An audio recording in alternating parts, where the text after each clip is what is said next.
जो आज की तारीख रखी गई है 12 फरवरी, और आज के दिन ही संत रविदास जी का जन्मदिन है। उनके इस वैचारिक दिन को वहीं से मैं अपनी बात शुरू करता हूं। और मैं जब इस कार्यक्रम में आ रहा था तो मैंने देखा कि पटना की सड़कों के किनारे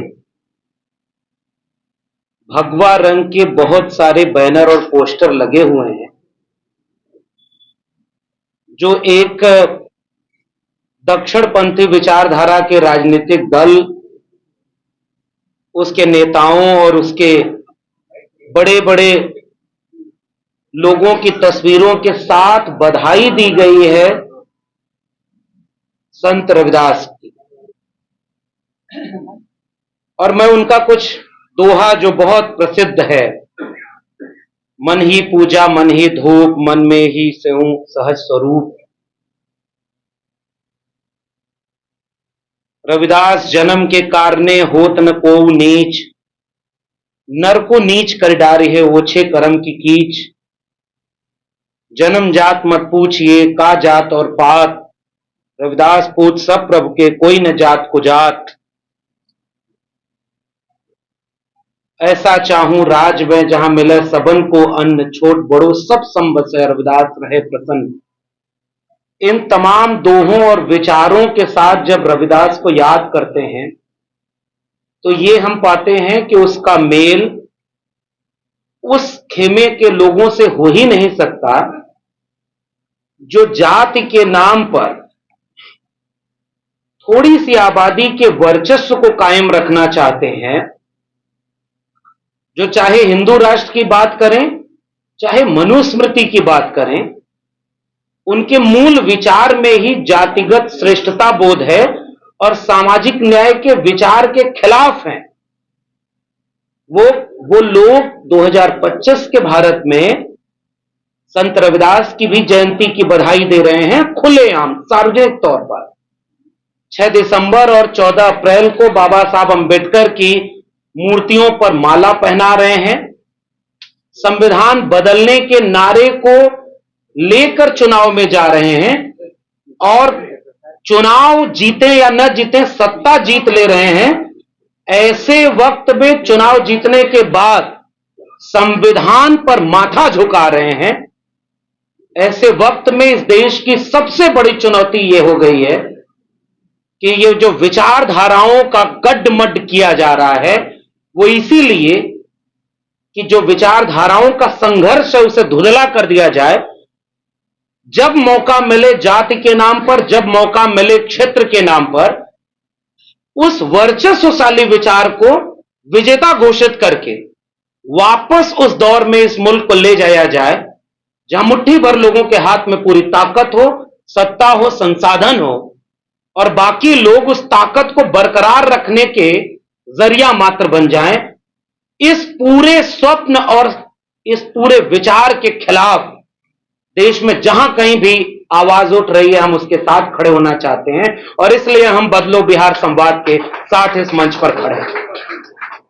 हम इस मंच से ये साफ करना चाहते हैं कि ये जो वैचारिक संघर्ष है, इसमें ये जो दोहरापन है, ये बहुत घातक है। एक ही फ्रेम में एक ही साथ गोडसे, गोलवलकर, हेडगवार, सावरकर और उन्हीं के बगल में अंबेडकर कभी नहीं हो सकते। इस बात को साफ करना है मध्यवर्गीय, पढ़े लिखे और थोड़े से जागरूक लोगों के बीच, जो इस लड़ाई को नीचे तक ले जाएंगे। और मुझे लग रहा है यहां जिन लोगों का एक जुटान है वो उसी तबके से लोग आते हैं। और इसलिए जिस वक्त ये बिहार बदलो बिहार संवाद हो रहा है और जिस विषय पर हो रहा है, पूर्व के वक्ताओं ने जितनी बातें कही थी उसे दोहराए बिना कम वक्त में गणतंत्र के 75 साल और उसमें बिहार में बदलाव की गुंजाइश। जिस बिहार में हम खड़े हैं इसका 2000 साल पुराना गणतंत्र का इतिहास है। सभा समिति 16 महाजनपद से लेकर के तमाम वैचारिक इतिहास की बुनियाद पर हम खड़े हैं, बुद्ध की जमीन पर हैं, महावीर के विचारों के साथ हैं। यह वही जगह है जहां से जगदेव बाबू, महामना रामस्वरूप वर्मा का विचार, त्रिवेणी संघ अर्जक संघ का विचार, इसी जगह पर जमीन के बराबरी के वितरण का सवाल, वो सब इस वैचारिक जमीन पर खड़ा रहा। सामाजिक न्याय के लिए संघर्षों की जमीन रही। मगर ये हम लोग कहते रहे कि उत्तर भारत में जहां दक्षिणपंथी विचार सबसे ज्यादा हावी हो रहा है, उस जगह पर जिम्मेदारी सबसे ज्यादा उन लोगों की अब बढ़ गई है कि उस चुनौती से एकजुट होकर के कैसे टकराया जाए और रोका जाए। क्योंकि मेरा पुश्तैनी राज्य है उत्तर प्रदेश, तो उत्तर प्रदेश में यह मुश्किल सबसे ज्यादा गहरा चुकी है, जो बिहार के सामने दस्तक दे चुकी है। संत रविदास को बधाई देते हुए भाजपा आरएसएस के लोगों की तस्वीरों के साथ जो पोस्टर लगे थे, उनके बगल में हमने देखा कि कुछ पोस्टर ये भी लगे हैं पटना में, जैसे जीत लिया है दिल्ली अब वैसे जीतेंगे बिहार, और फिर से बनेगी भाजपा सरकार। मुझे पता नहीं क्यों एक नाथ शिंदे याद आ रहे थे। कुछ लोग जो यहां पर राजनीति में हैं, सामाजिक न्याय से निकले लोग हैं, समाजवादी आंदोलन से निकले लोग हैं, वो जानते हैं कि दक्षिणपंथी खेमे के साथ खड़े होने से आप किसको ताकत दे रहे हैं। ऐसे वक्त में बिहार बहुत अहम मोड़ पर खड़ा है। और आज के इस कार्यक्रम के साथ ये बहुत बहुरंगी गुलदस्ता, मुझे लगता है कि जैसे हम आइडिया ऑफ इंडिया कहते हैं, जैसे आप ये सोच कर कहते हैं कि भाई उसमें जो डाइवर्सिटी है वो इसकी बाधा नहीं है, मुश्किल नहीं है, लेकिन कुछ लोग इस डाइवर्सिटी को तोड़ना चाहते हैं। उसमें दलित न नजर आए, पिछड़े न नजर आए, पसमानदा न नजर आए, महिलाएं न नजर आए, आदिवासी हाशिए पर ढकेल दिया जाए। और मैंने क्यों जिक्र किया उत्तर प्रदेश का, जहां से मैं आ रहा हूं, वहां कुंभ लगा और ऐसी भीड़ बना दी जाए जिसमें कोई पहचान न हो। मुख्यमंत्री ये कहे कि तैयारी आने की संभावना 40 करोड़ की है, तैयारी 100 करोड़ की है। और 3 चीजें, मैनेजमेंट, मीडिया और उसका सबसे बड़ा जो दावा है, मैनेजमेंट मीडिया के साथ उन्होंने जो सबसे बड़ा काम किया है, खुद का महिमा मंडल, हेलीकॉप्टर से फूल बरसाए जा रहे हैं और मारे गए लोगों की आबादी तादाद नहीं बताई जा रही। 45 करोड़ डुबकी लगा चुके हैं, यह बताया जा रहा है ड्रोन से, हेड मैपिंग से। और कितने लोग मार दिए गए, कितने लोग गायब हैं, इसकी गिनती नहीं हो पा रही है। लेकिन इससे ज्यादा बड़ी चुनौतीपूर्ण बात यह है कि इस पर डिबेट नहीं होने दी जा रही। मीडिया में प्राइम टाइम पर डिबेट नहीं है और मैनेज कर दिया गया। इसलिए यह संवाद महत्वपूर्ण है कि जिस पर वो डिबेट न करें, महिमा मंडन करें, उसे हमें जनता तक कैसे ले जाने का काम करना होगा। यह सबसे महत्वपूर्ण चुनौती है। और मैं विषय में जो 3 बातें हैं वही बस थोड़ा सा उसके सिरे को खोल करके इस संवाद की, और मैं मानता हूं कि यह संवाद एक आगाज है। चंद महीनों बाद बिहार को भी अपने मुस्तकबिल का फैसला लेना है और बहुत साफ कहा जाना चाहिए इस मंच से कि बिहार उस मुहाने पर खड़ा है जहां पर यह तय करना है कि बिहार 90 के पहले के दौर में वापस लौट जाएगा या वापस 2025 से आगे देश को दिशा दिखाने के लिए कोई नया काम करेगा। अब वो राजनीतिक रूप से हल हो जाए, किसी गठबंधन महागठबंधन से हल हो जाए, या नागरिक समाज को, संगठनों को ज्यादा बड़ी भूमिका निभाकर बिहार को 90 के पहले के बिहार से बचाना होगा। इस कार्यक्रम में जब गोपाल रविदास जी बोल रहे थे और बोलते बोलते वो भावुक हो गए, उन्होंने विषय पर कुछ नहीं बोला, लेकिन मैं मानता हूं कि इस विषय पर जो सबसे बड़ी बात बोली गई वो उनके जीवन के उस किस्से से है कि वहां आज भी कितना बदलाव हो पाया। ये 90 के बाद का बिहार है। जब वहां इतनी मुश्किल है तो उसके पहले की मुश्किल कितनी बड़ी रही होगी। जगदेव बाबू की शहादत हम बार बार मंचों से याद करते हैं। 100 में 90 शोषित हैं, शोषितों ने ललकारा है, धन धरती और राजपाट में 90 भाग हमारा।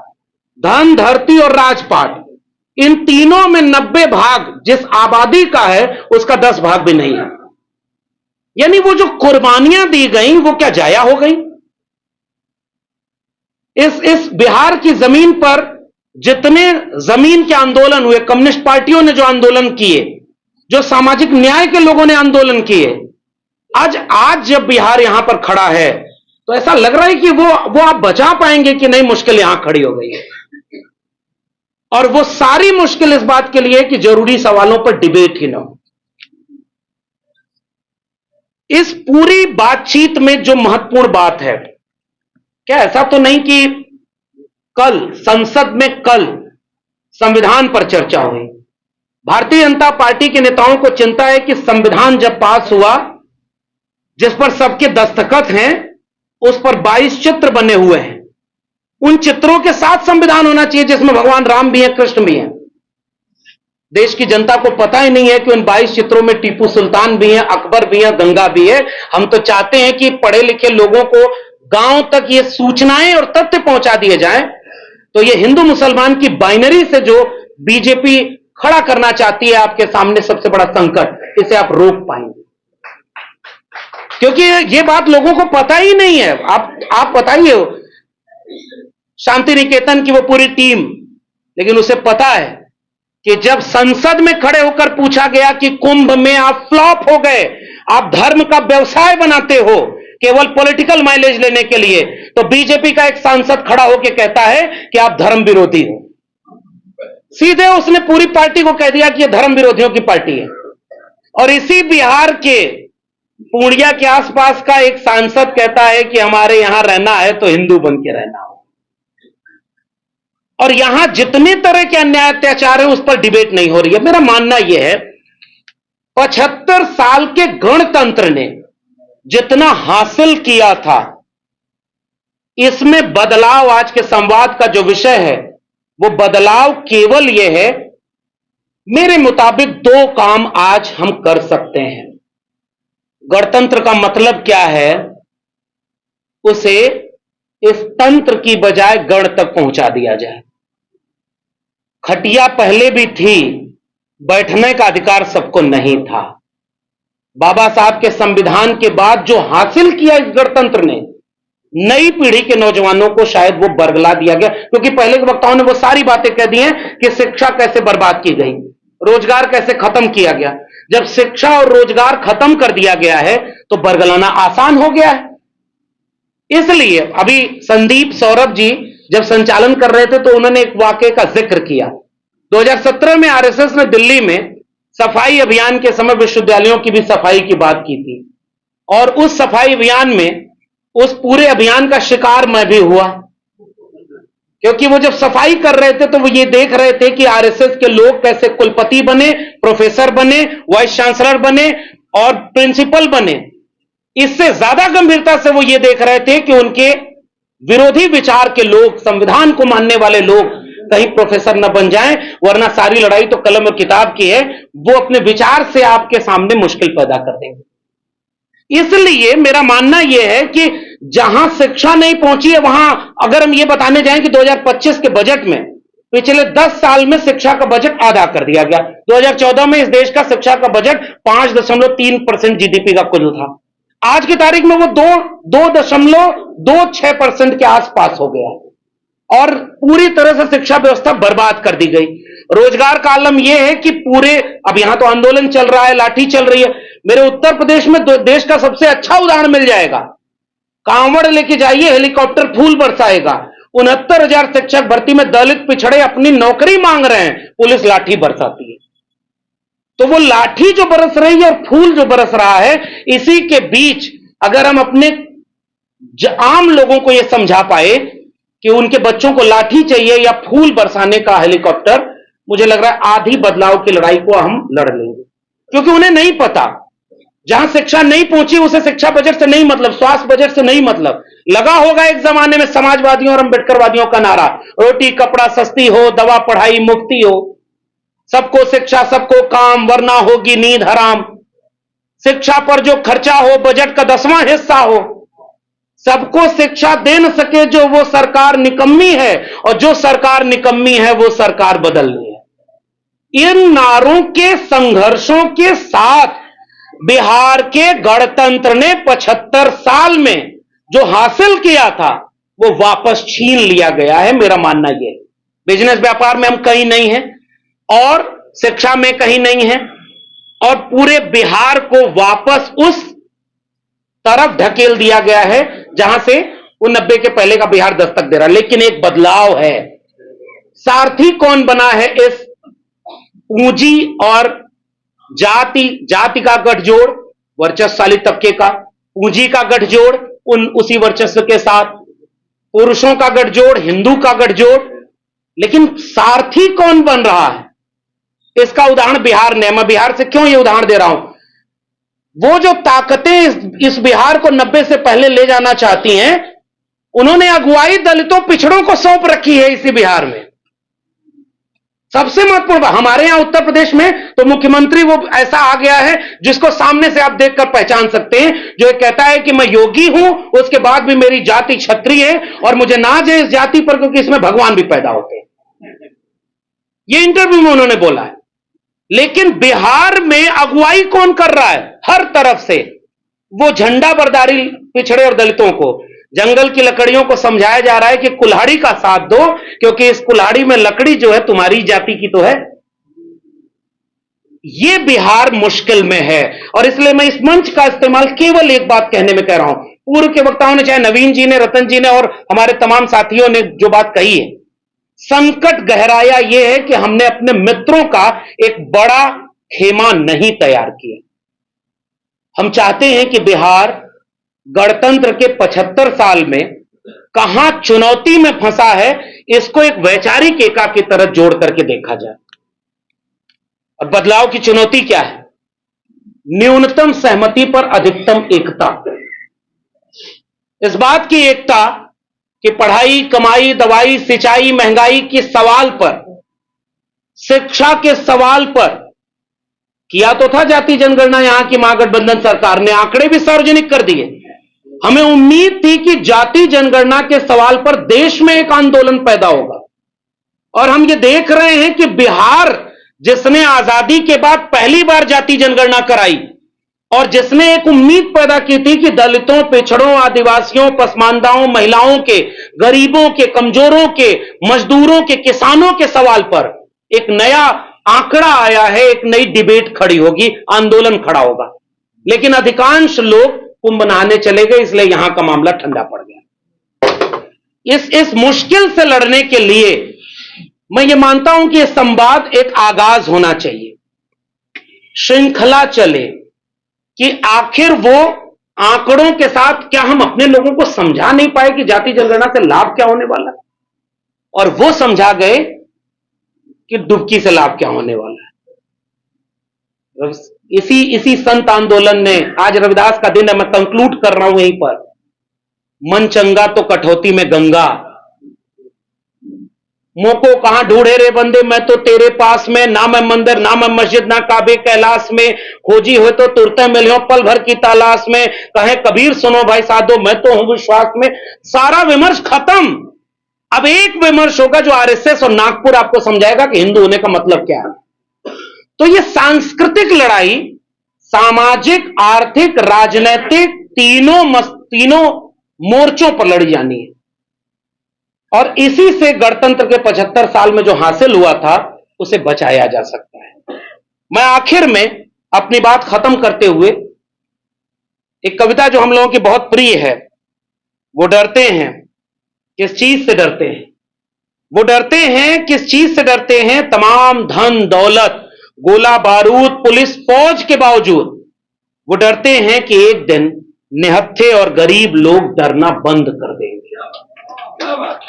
ये जो डरना बंद कर रहे थे लोग, उन्हीं को तो खामोश करने के लिए पहले डिलेजिटिमेट करो। अर्बन नक्सल गाली कहां से आई? यानी जो सवाल पूछे, जो तर्क करे, जो तथ्य से आपको खोज करके चुनौती दे, उसे गाली बना दो।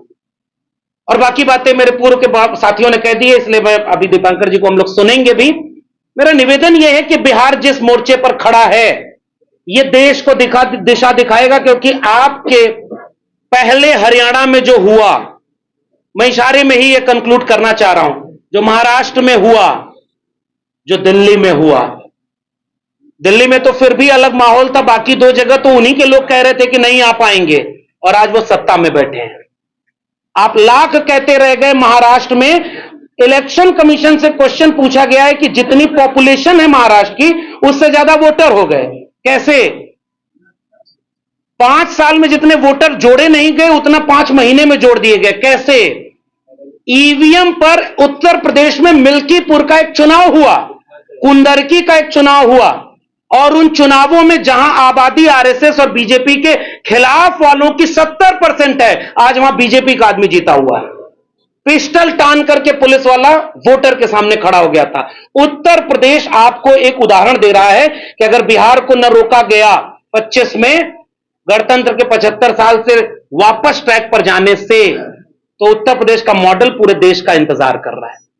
वोटर का वोट डालना ही महफूज नहीं।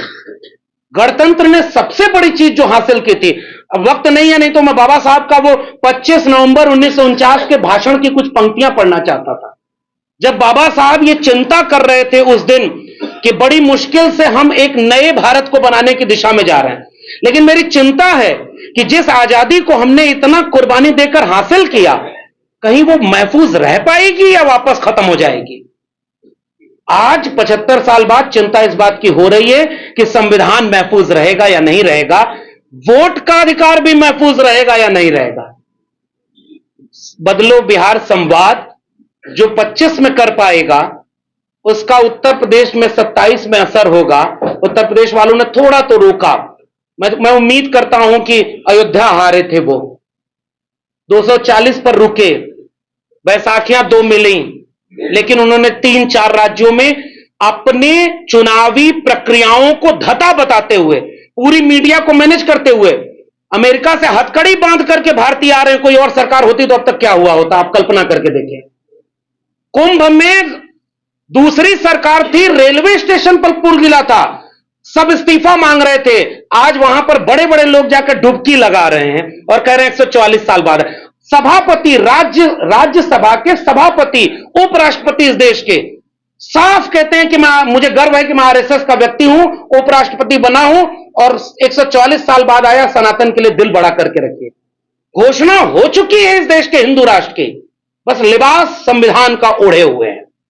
बिहार अगर इस खतरे को, चूंकि बिहार में वो गुंजाइशें हैं, अगर इतिहास बताने लगे तो स्वर्णिम इतिहास बहुत अच्छा है, वर्तमान लेकिन मुश्किलों में घिरा हुआ है।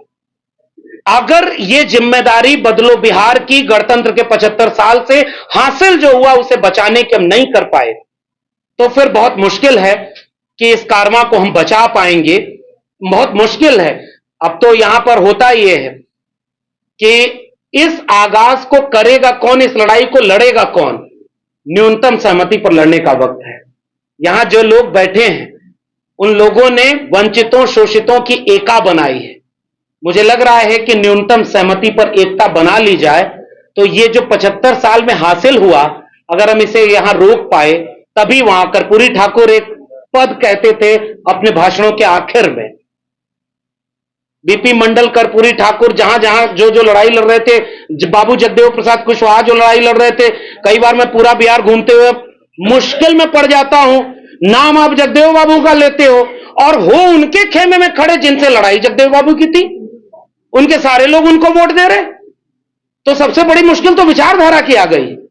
तो कर्पूरी ठाकुर जाते आते कहते थे और वो सारी बातें लड़ाई में लड़ी जा रही थी क्योंकि भ्रम फैलाया गया था। और मैं आखिर में एक छोटी सी जोड़ दूं, उत्तर प्रदेश में सबसे ज्यादा मिथ फैलाया गया, दलितों पिछड़ों में सबसे ज्यादा किसने फायदा लिया, बिहार ने उसका उदाहरण दिया, फिर भी वो डिबेट खत्म नहीं हुई। मुश्किल इतनी बड़ी है कि उनका झूठ बहुत जल्दी फैल जाता है और जो सच है वो अपने बिखरे होने के नाते लड़ाई हार जाता है।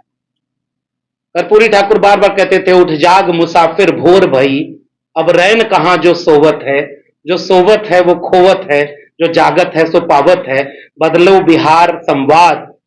मैं मानता हूं कि एक आगाज होना चाहिए। हम जैसे लोग अंबेडकर, फूले, बिरसा मुंडा, अब्दुल कयूम अंसारी, आसिम बिहारी, ज्योतिबा फूले, जगदेव बाबू से लेकर के कर्पूरी ठाकुर तक की विरासत को बचाने के लिए, सामाजिक न्याय, आर्थिक न्याय, लैंगिक न्याय की संवैधानिक मूल्य को बचाने के लिए एक बृहत्तर रेखा बनाकर गांव गांव अगर इस बात को पहुंचा पाए तभी हासिल होगा, और ये केवल राजनीतिक लड़ाई से नहीं हासिल होगा। और मैं खुश हूं कि इस आयोजन में तमाम संगठनों के लोग शामिल हैं। आप गांधी मैदान को 2 मार्च को भर डालिए। अभी 1 महीना बचा है, मुझे लगभग 1 महीने से कम वक्त है, लेकिन गांधी मैदान से एक आगाज जाए कि 25 में बिहार बचेगा। बहुत बहुत धन्यवाद।